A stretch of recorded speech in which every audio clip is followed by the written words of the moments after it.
How are we doing today, folks? Primal Instincts here, and I am back with another vlog. And first of all, I do want to preface this one by saying this vlog is going to be about tobacco, drug, and alcohol use.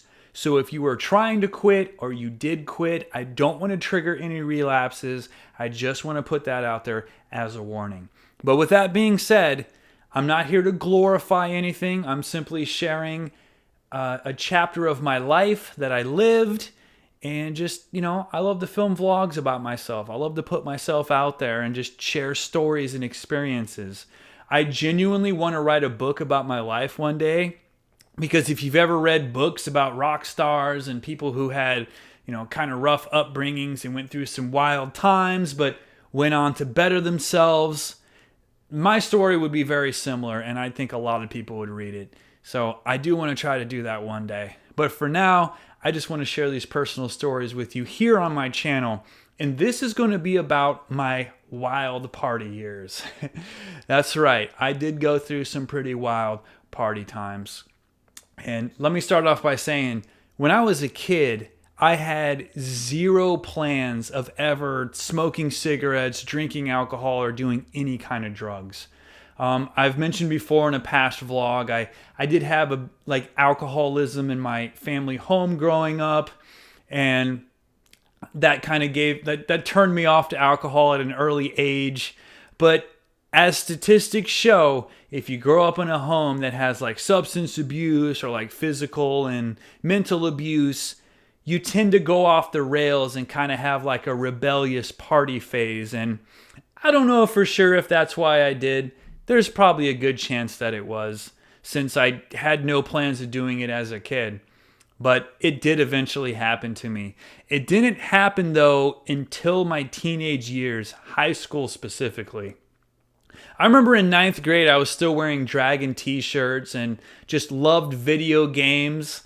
And that was my escape, I guess. Just the world of video games and imagining myself. This is what I would do as a kid. I would just get lost in the world of video games and imagine that I had a pet dragon and just kind of escape from, the occasionally rough upbringing I had as a kid. And then once high school came around, 10th grade to be specific, I just kind of snapped, and all of a sudden I became this rebellious punk. And by punk, I don't mean mohawk and studded jacket. I mean, I just started living like a rebellious punk who was just acting out against society because of what I experienced in my childhood. When I was 15 and a half, I started hanging around this group of friends who they had a similar rough upbringing like me. And they didn't care about school. They smoked cigarettes. They ditched class. They were late to class if they even showed up. They were just kind of seen as the skater, burnout, druggy types. And they didn't care what other people thought about them. And I was drawn to them because I had this similar upbringing, and all of a sudden I just wanted to act out and rebel. So when I was 15 and a half, I smoked my first cigarette. And I'm going to be honest, guys, I hated it. It tasted disgusting. It made me cough. It was absolutely awful. But I was being a rebellious teenager, so I forced myself to continue doing it. And I would just hang out with these friends that always had cigarettes. And they had to school me, they had to teach me. I remember when I first started smoking cigarettes, I would smoke them like this. And they're like, dude, what are you doing? It's not a joint. You smoke like this. And they had to show me the ways and teach me the right way to inhale it and this and that. And I thought I just looked like this cool teen rebel. I remember sneaking into a movie theater at one point with one of these friends from that time. And we kept going out during the movie to take smoke breaks. And we would just stand right there at the entrance. We didn't pay for a ticket. We'd stand right in front of the ticket booth where all these people coming in and out can see us. And we would just be 15 years old smoking cigarettes, not caring Oh, everybody seeing these young kids smoke. We thought it was cool. I felt cool. I felt like a rebel. I felt like a badass. So I kept doing it.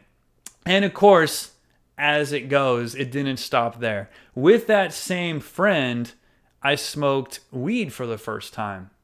And he had a little bit left over. And we went to this pizza place and bought a can of soda.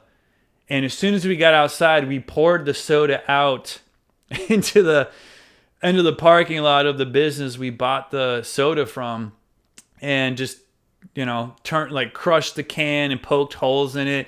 And the owner of the place that sold it to us, he opens up the door and was like, "Hell, that was a pretty cheap pipe, huh?" Because I guess he saw us pouring it out on the property, and we just kind of just made a face at him and started walking away. And that was the first time I smoked weed. It was off a can of soda.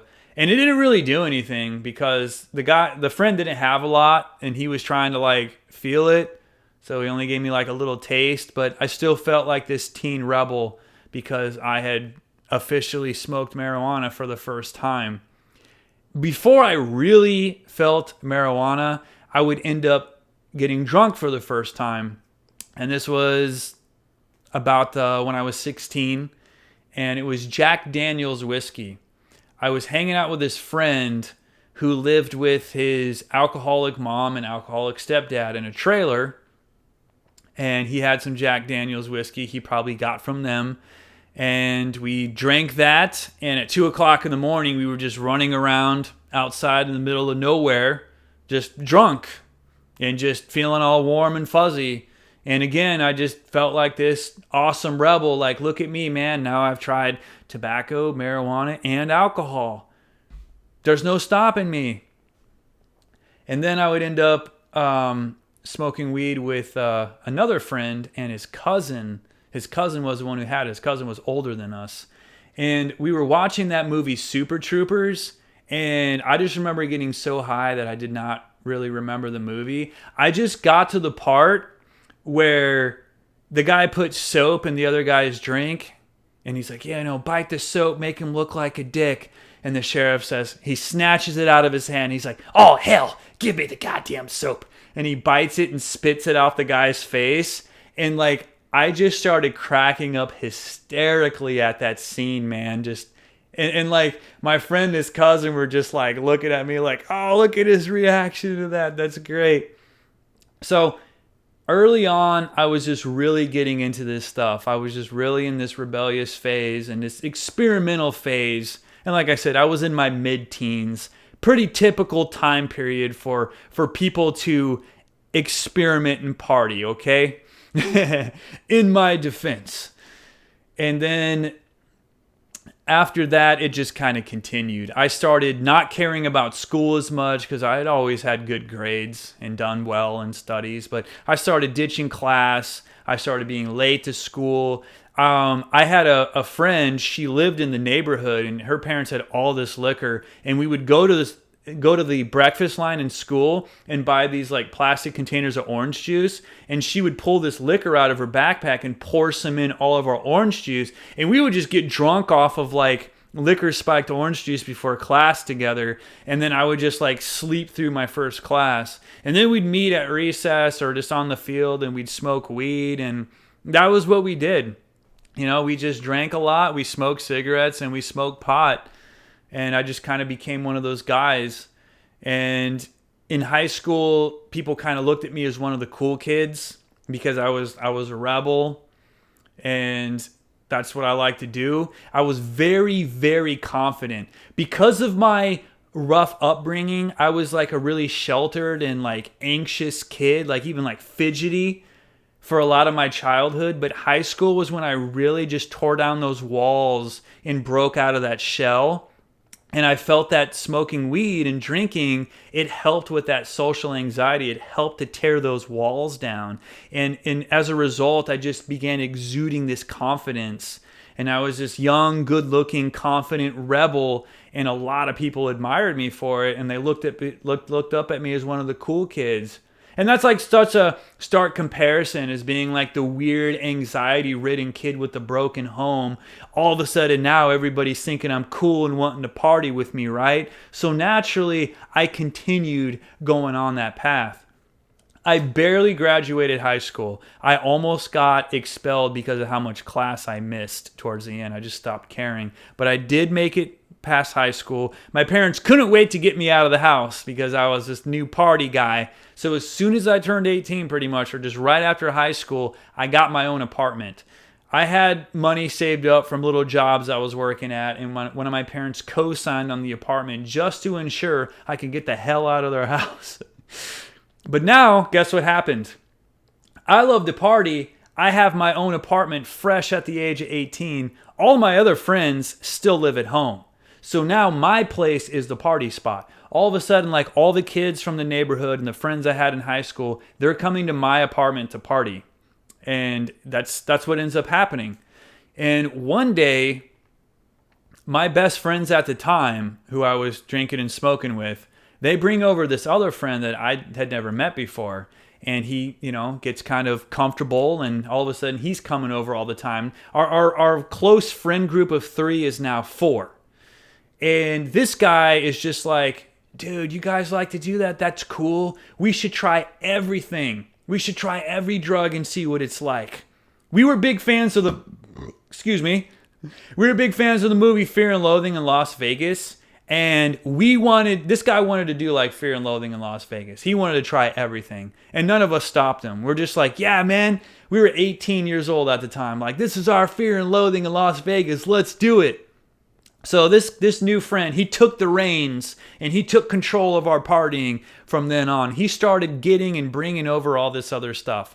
The first thing he brought over was pills like Percocet and somas, like muscle relaxers and stuff like that. And like that stuff was kind of boring to me.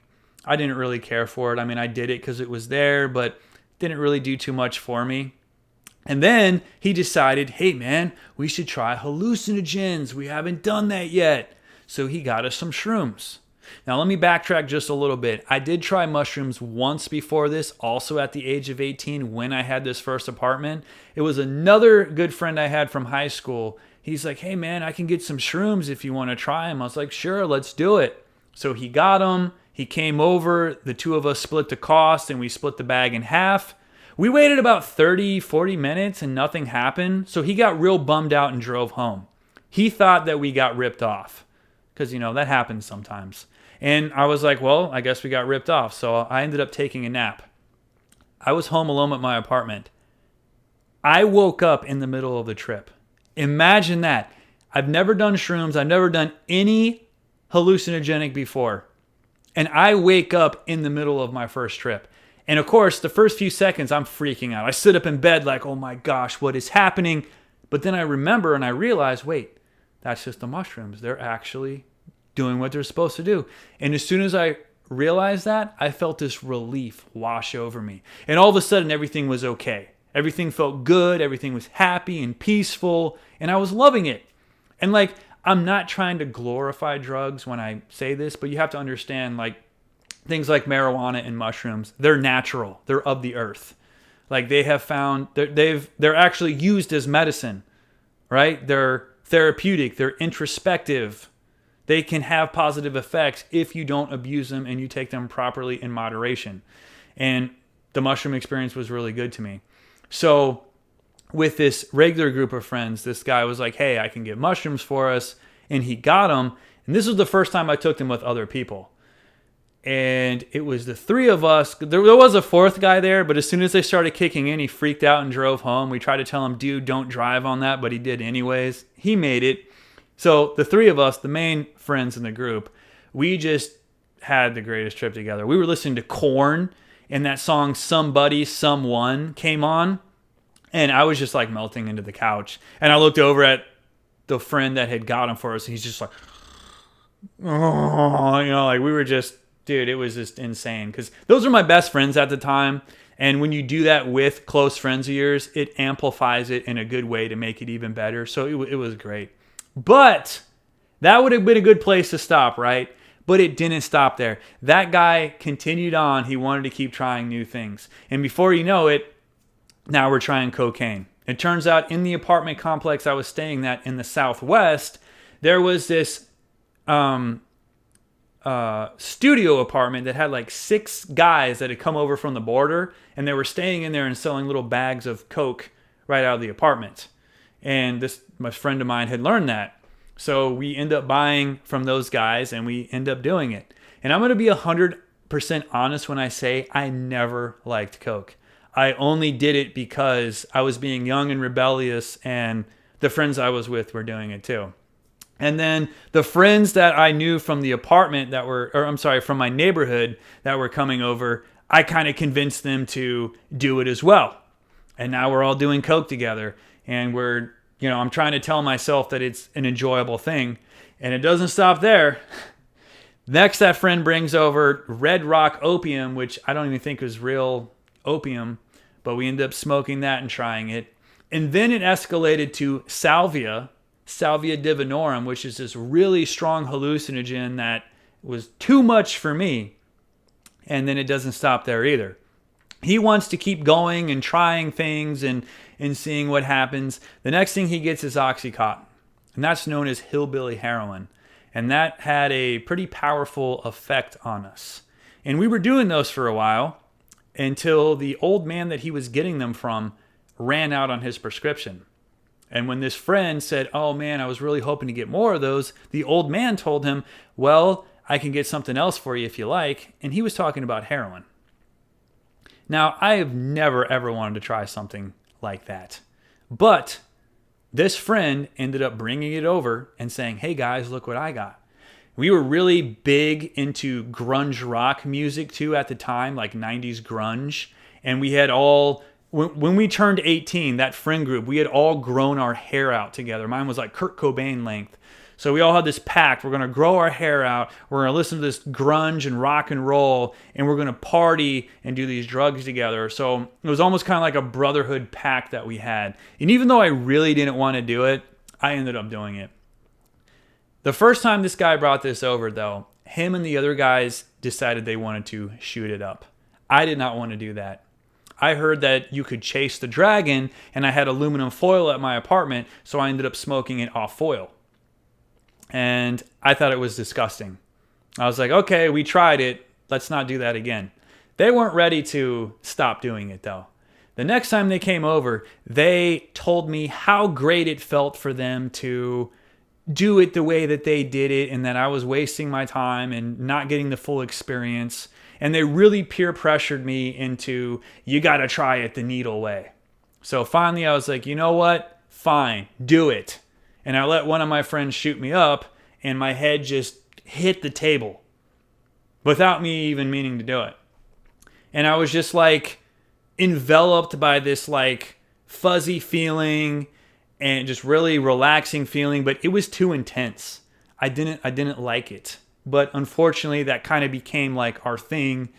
And me wanting to experience what these friends were experiencing and do what they were doing, I kind of went along with it. None of us really tried too hard to say, hey, let's not do this.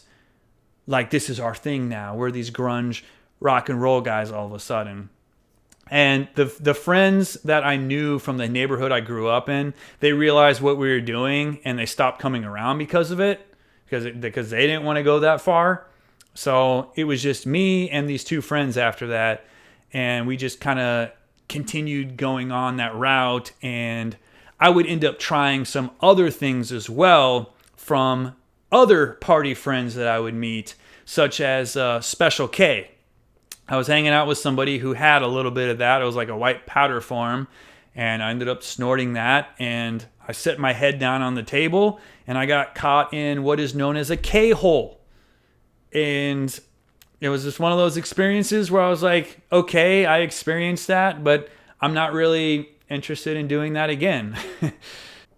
Sorry, I had to restart the video. It was about to turn off on its own. I know this is going to be a long vlog. I'm trying not to make it too long. But I was like, okay, that was something to experience. I don't really want to do that again. And there was other things I tried too. I remember somebody gave me Coke one day, but it turned out to be a crack rock, and he claimed that he didn't realize that's what it was. And I tried to take one hit of it, and it was this horrible chemical burning thing, and I just threw it out. I was like, I don't understand how people can get hooked on this. And then there was somebody I knew that did meth, and he offered me a hit of that. And again, it was completely disgusting, and I hated the way it felt, and I never did it again. I just didn't understand how people do that kind of stuff. But for whatever reason, I was still hanging out with these friends, and that kind of became our thing, is doing downers for a while. That was just kind of like our thing. And looking back on it now, I just think it's ridiculous. Like, I don't think nodding out and not being able to stay awake is a fun or cool thing. Even like these days, today, I'll have a good workout, and I'll be relaxing, winding down for the evening before I go to bed. And I'll start like nodding off to sleep. And I'll be like, whoa, no, I don't want that to happen. If I fall asleep now, I'm going to go to sleep early, and I'm going to wake up real early in the middle of the night, and I won't be able to go back to sleep. And I don't want that to happen. It doesn't feel good to like nod out like that and fall asleep. I like to be awake when I want to be awake and sleep when I want to sleep.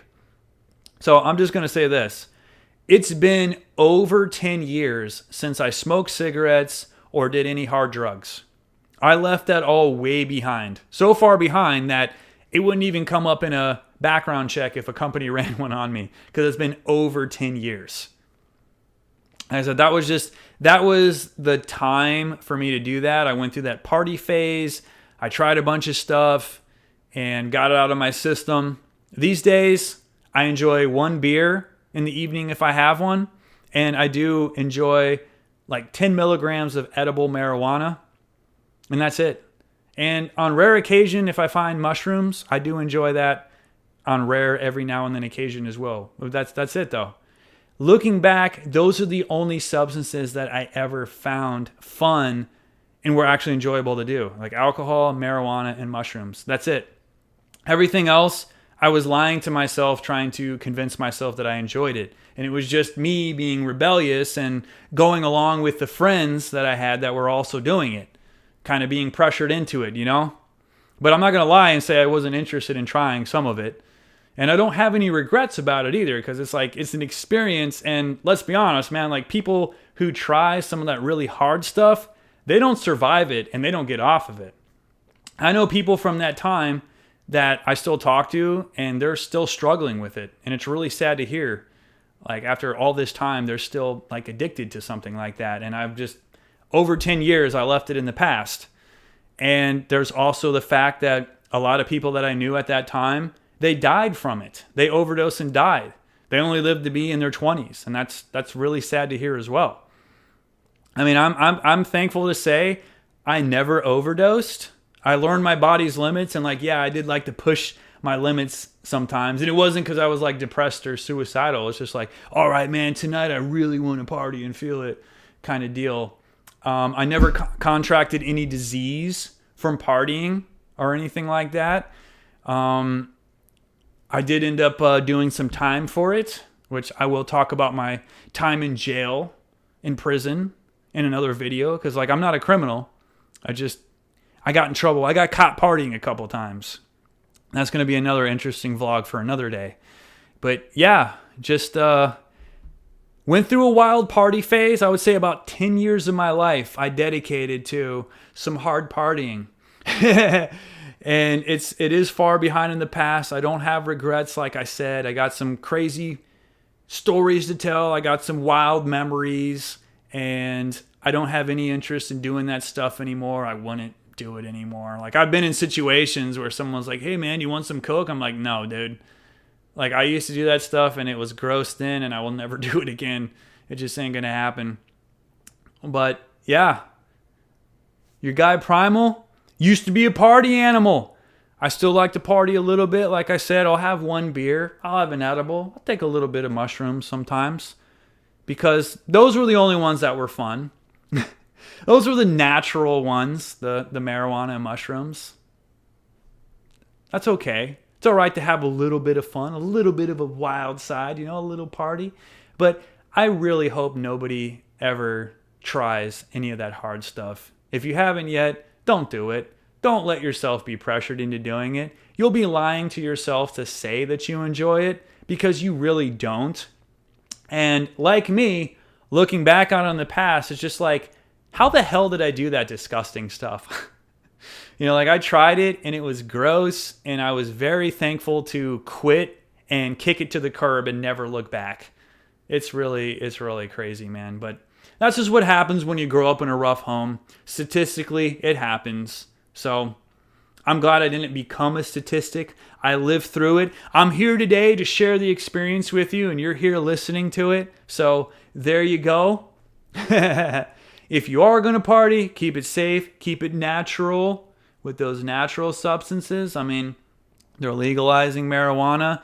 Canada, it is legal to buy mushrooms. You can buy them online. Of course, they don't ship to the USA. I checked.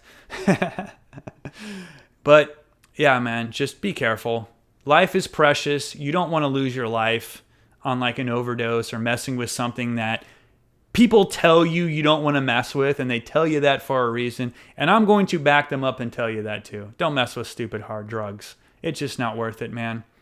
It's like, what was it? Mortal Kombat said, winners don't use drugs. When I was a kid, I agreed with that. I thought schools were right to teach you that drugs were dumb and people who did them were dumb. It's just, with the upbringing I had, I decided I needed 10 years to just rebel and just act out and just be a drug party punk. But got that out of the system, and now look at me. I got that lean, healthy body. I'm completely healthy now. So if any of you out there are struggling with drugs, I'm living proof you can turn that around. You can live that behind, and you can look good instead. So thank you for listening to this vlog. I hope you learned a little more about me. Don't judge me based off it, okay? And I do want to say one more thing. There are 2 drugs that during that experience, I made an effort and I said I will never try. And that was acid and ecstasy. And I had an opportunity. People had tried to offer me those little cute color designed ecstasy pills once. And I had a guy leave Sweet Tarts with acid drops on them in my freezer. He forgot to take them before he left. But I declined. Acid always sounded too intense for me, and I didn't want to mess with it. Salvia divinorum was crazy enough. I'm good. And as far as ecstasy goes, I remember meeting people who did ecstasy, and this guy had a pacifier around his shoulders. I'm like, what the hell is that? He's like, I'm going to a rave and taking ecstasy. I was like, why do you got a pacifier? He's like, oh, you got to suck on these so you don't try to swallow your tongue. I'm like, so you're an adult at this party with a pacifier in your mouth like a baby. And he's like, yeah, we also get into these cuddle puddles where people on the ground, you just start cuddling with random strangers. I was like, okay, so you're cuddling with random people with a pacifier in your mouth like a baby. Like, I'm good. I'm good on that. I don't know. Maybe that's why I just never wanted to try it. I was like, that just didn't sound like my scene. If you're a raver, I'm not hating. I'm just saying I always avoided acid and ecstasy, though I did do some harder stuff. But I survived because I'm strong, and you can be strong too. So I hope that empowers you. And again, you learned something new about me. I do have a wild party past, and I got way more stories to tell. So give me some time. I will put them out there. Thank you for listening to this one if you did. I know it was a longer one. You got to dedicate a lot of time of your precious life to listen to the whole thing, but it's pretty juicy, right? Some pretty cool details. But I'm going to stop it now before it gets even longer. Thanks again for listening. Stay safe, stay sober, and just don't go down a wild path, all right? If you do party, keep it natural and keep it in safe moderation. And I love you, and goodbye.